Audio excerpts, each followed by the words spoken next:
Have you ever felt really close to God? It's a wonderful feeling. I remember as a teenager when I first got excited about Jesus and went all in with my faith. The best thing about it was this sense of just being wrapped up in God. I would go out for walks at night and pray, and Jesus was there by my side, and I felt this connection with the world around me, and I just felt so woven into the fabric. And it was this comforting feeling, a safe feeling. And when I lost that, the worst part was a sense of disconnection. I lost that God who cares, the God who listens. I was just alone. I was just a piece of space dust floating around in a meaningless universe. And that is a horrible feeling. And I think that feeling or fear of that is maybe the main thing that causes people to hold on to their religion, to cling to their faith, because if you lose your faith, then you're just this meaningless speck of dust in the universe. You lose everything. And that's the dark night, that sense of alienation from your existence.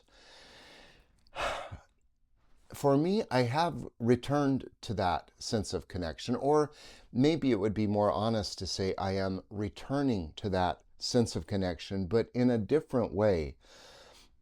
The darkest time, as I've shared with you before, for me was that night when my daughter had a seizure. And this was when I had already left the church and was already having all these questions, and trying to pray, trying to sort of like this connection was so thin and fragile, and it was like a staticky, like phone connection, or it just kind of coming in and out. And that night when I was in real crisis, and just in such a low point because of my daughter's crisis, I remember just I didn't pray, and I didn't pray because that connection was gone, and that was horrible. One of the most horrible moments of my life. Um, I should always PS that my daughter is now fine, by the way. She had an sort of a teenage bout of epilepsy that seems to be in her past now, which is, a happy ending to that story. But back to my not so happy ending of my shattered story, even though Taryn is, doing well now. What about me? I still have my doubt. I still don't know. Um, One thing I haven't mentioned about that night is I went into the lobby, and I was the only one in there at one point of the hospital, and these all these beautiful Red Rock pictures came on the screen of the television. And as I was looking at those, I felt that connection. I felt like, God's not listening, but there's something there. There's something bigger than me that's involved in this. I mean, it may not be the Jesus and all of the stuff that I thought I had figured out and the way I could talk. There was something there. So here are some thoughts about how I am learning to restore that deep sense of connection. And the first one is that I think it's okay to personify the great unknown, this mystery, this, whatever it is, whoever it is, this, our existence, the universe, whatever you want to call it, um, whatever is behind all of this, or if this is all there is, whatever, okay, it is not less than human. So I think it's okay to personify God, to speak of God as a you, or to think of God as a friend, even, as long as you remember that while God is not less than human, this great unknown is definitely more than human. So, like if God can, or again, I struggle. You say I'm struggling even with this word God, but because for God, I have all this baggage comes in, and all these ideas come in, and I really want to hold on to the idea that the great unknown is unknown. The best word that I've come up with so far is just to call it, say, the Holy One. Maybe I'll start doing that right now in this video. I like that word because holy means set apart, different, other than. And I think that's like beyond, like holy, holy, holy. I mean, I can't wrap my mind around it. So to say the Holy One is just to say the great unknown. So I'll start doing that. But anyway, if I just remember that if I speak to the Holy One is able to understand what it is to be human, because the Holy One is responsible for humanity along with everything else.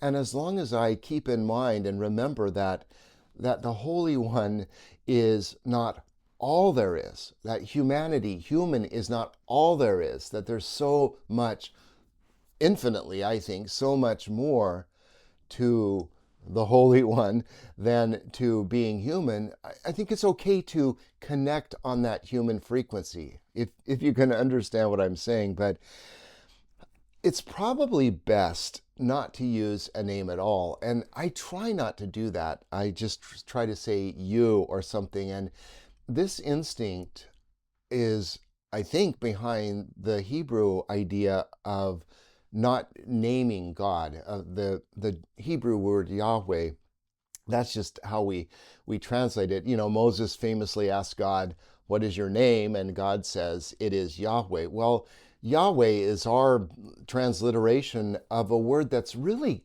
pretty much unpronounceable and undefinable. And the Jewish people even didn't use the word. So what's your name? Well, you can't pronounce it. You can't define it. Don't even say it out loud.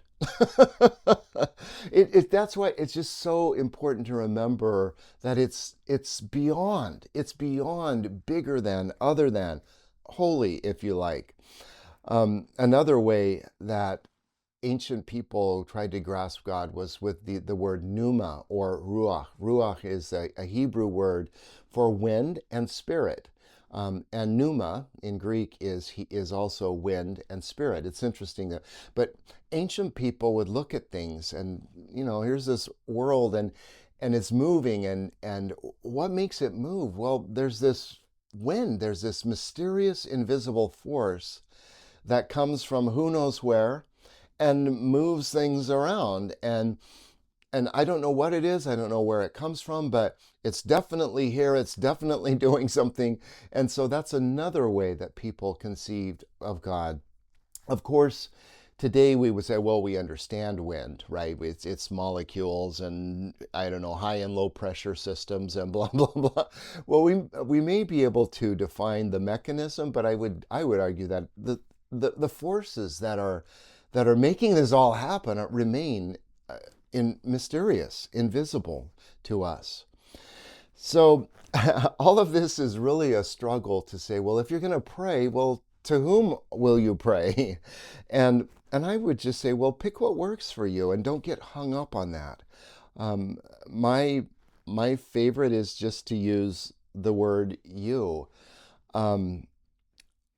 In some of my deepest religious experiences and the hymns that I like the most, they were the most mysterious. And some of the hymns that spoke of such a closeness with God, even a schmaltzy old hymn like "In the Garden," and it's about this person who goes to a garden and the chorus goes, "And he walks with me and he talks with me and he tells me I am his own." And the joy we share as we tarry there, none other has ever known. I grew up on hymns like that, which may explain a lot to you. but do you hear what's being said in that? There's this sense of oneness out in this walking in the garden. I like that. Or a hymn like "It Is Well With My Soul," where this person is in a moment of agony and they're just saying, when peace like a river attendeth one way, when sorrows like sea billows roll, whatever my lot, thou hast taught me to say, it is well with my soul. There's again that sense of connection and oneness. What a friend we have in Jesus. Or I could go on.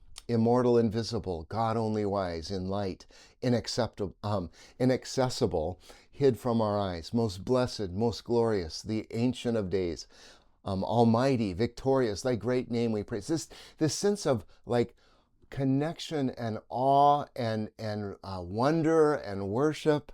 I think it's all very human and very natural, and it's not something that I want to just throw aside because, well, I read, this simple, well-defined Christian God that I had turned out to be like not not didn't behave. I mean, I thought I had God in this box, and then boom, he broke out. So, well, okay, I guess I got nothing now. Well, no, wait. Maybe you don't have nothing. Maybe you have more. I find other things that I can really resonate with in the writings of John Muir. And if you read his writings where he's out traipsing through the Sierras, it is so worshipful. But it is very non-religious. He talks about the trees waving around in worship and the I don't know, just everything is sort of like brought to life. And it's not like this, well, I'm this objective observer of this stuff, and who knows? I don't know, and nobody knows. We know it's not. We know there's nothing. There's nothing mysterious or spiritual going on here, right? We're all these rational. It's not that cold rationality, I guess, is what I'm trying to say. There's just like Muir is just like diving in and experiencing this and expressing this wonder and joy and connection with the world around him, which I think is like universally resonates with Christians, resonates with atheists, resonates with anybody who's alive and looks around and says, wow. Another author I love is Annie Dillard. Just one book that I've read of hers that I really love, which is Pilgrim at Tinker Creek. And again, it's a book that's just full of wonder. Wonder at the beauty, wonder at the horror, but a deep connection. Choking off that instinct to worship is like trying not to breathe. It's really hard. Holy, holy, holy. The whole earth is full of glory. And so to be able to express myself in this and to this, and again, without defining, or shrinking God down to human, the Holy One down to human, whatever I want to call it, just to be able to say, if someone is hurting, it's just like, oh, like, help this person, help them, be with them, walk with them. That's an expression of how I feel. It's not a theological treatise on who I'm speaking to. It's just how I feel in this moment and connected to the world around me. So instead of trying to define and describe or give God instructions, just dive in. Just dive in. My dad has said, and my dad is an interesting figure to me because he is, I think, way more spiritual than he thinks he is. He's a mathematician. He was a very fundamentalist Christian, but he slowly has sort of relaxed from that. But he describes prayer now as waking up in the middle of the night, and he says, I just let God read the marrow of my bones. Which is, I don't know what that means, but I think it speaks to that deep connection.